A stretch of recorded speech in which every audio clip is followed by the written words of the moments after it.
Angelina Sokan. Dan pada malam ini saya akan membawakan dongeng yang berjudul Ilompo Golo. Alkisah pada zaman dahulu kala di Goa, Sulawesi Selatan, hiduplah sepasang suami istri. Mereka hidup sangat bahagia dan berkecukupan. Semua kebutuhannya terpenuhi. Namun, sudah lama mereka menikah, tapi belum juga dikaruniai seorang anak. Mereka tak bosan-bosannya berdoa kepada Yang Maha Kuasa agar diberi rezeki seorang anak.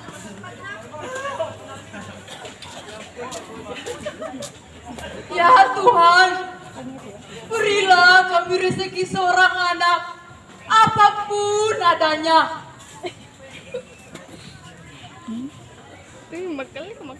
Setelah itu, beberapa saat kemudian, mereka pun terkejut karena mengetahui bahwa istrinya telah mengandung. Setelah 13 bulan lamanya sang istri mengandung, lahirlah seorang bayi laki-laki yang sangat mereka impikan, yaitu bayi yang lincah, lucu, menggemaskan, dan tentunya dia akan menjadi orang yang kuat.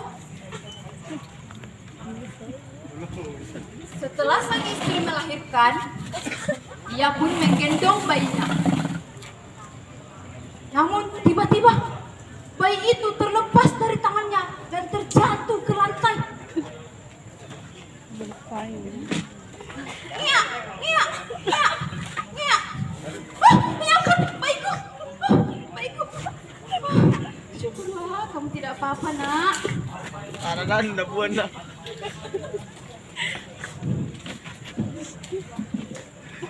Itulah asal muasal kenapa orang tuanya memberi ia nama Ilompo Golo.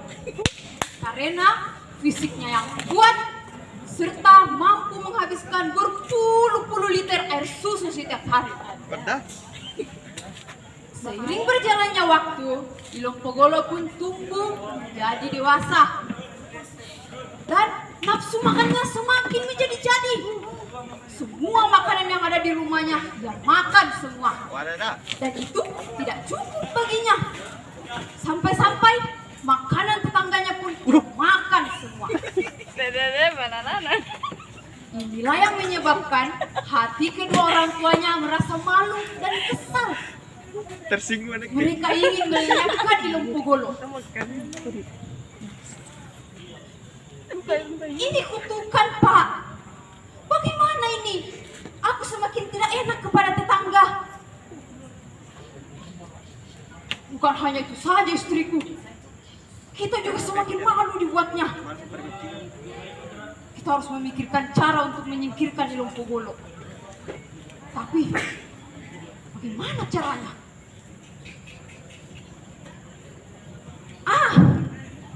Bagaimana kalau kita suruh saja Ilompo Golo ke sungai untuk menangkap ikan? Di sungai itu kan ada buaya.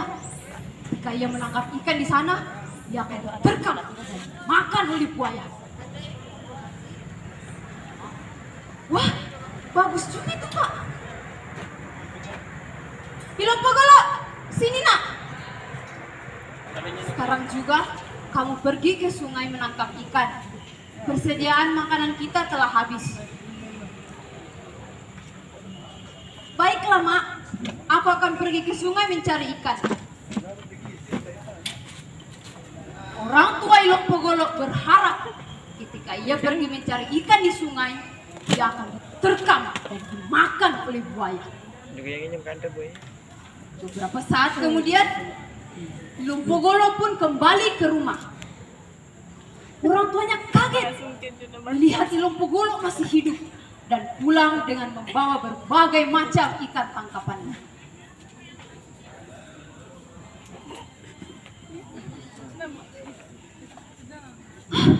Pak, Ilompo Golo masih hidup, Pak.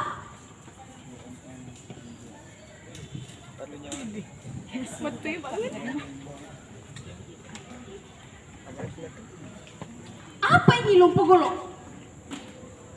Ah, ular, ular, ah, ular, ah!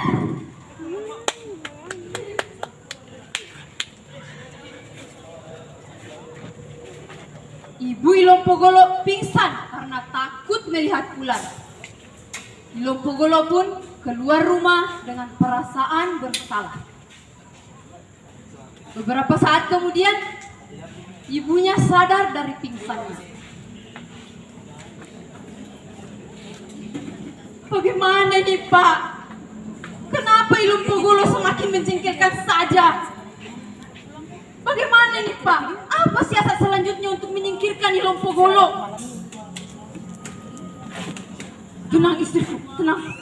Aku masih punya siasat lain. Sini kubisikkan. Ya ampun Pak. Jangan berisik istriku. Nanti dia mendengarnya. Waduh. Keesokan harinya, Lompogolo bersama ayahnya pergi untuk mencari kayu bakar. Sesampainya di hutan, sang ayah langsung menebang satu pohon besar.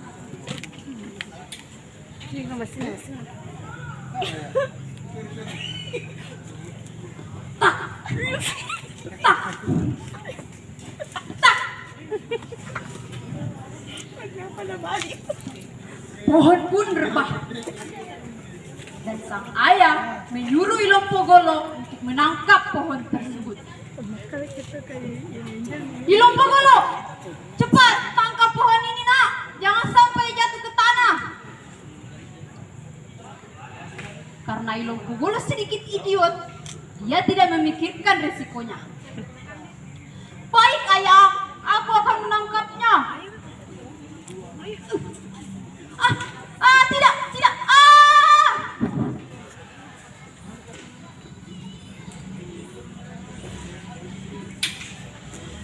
Ya ampun, Lompogolo, Lompogolo. Lompogolo sudah tiada. Aku harus memberitahu istriku. Istriku, Lompogolo sudah tiada. Benarkah itu? Baguslah. Ketika mereka masih merasa senang karena mengira Lompogolo telah tiada, tiba-tiba Lompogolo kembali ke rumah dengan kesal sambil memikul pohon besar yang ayahnya tebang tadi.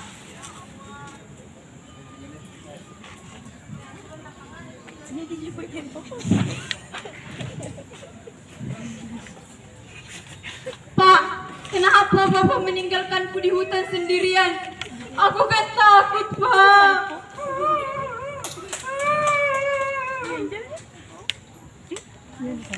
Siasat kedua yang direncanakan oleh orang tuanya gagal lagi. Sehingga orang tuanya pun berkata jujur kepada Lompogolo. Nak, sekarang juga kamu pergi saja mengembara kemanapun kamu mau. Asal kamu tidak tinggal lagi di sini. Tapi, apa salah Lompogolo?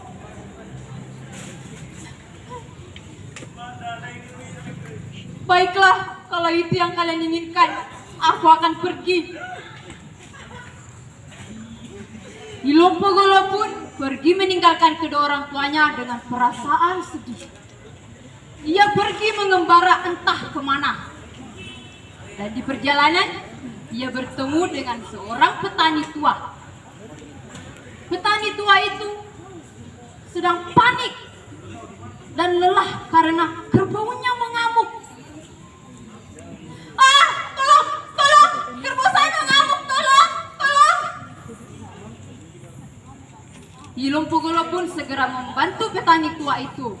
Ia membantu menenangkan kerbaunya dan ia juga membantu membajak sawah petani itu dengan sangat cepat tanpa menggunakan kerbau.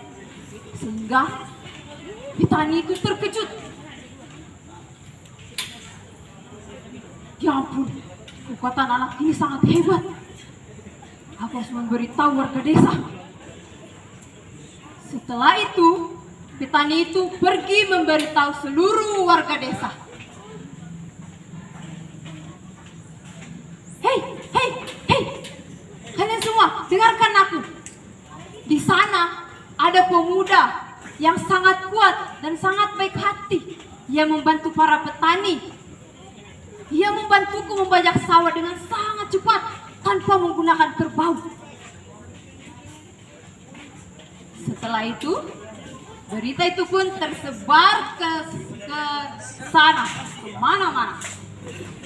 Sampai berita itu terdengar oleh kedua orang tua Ilung Pogolo.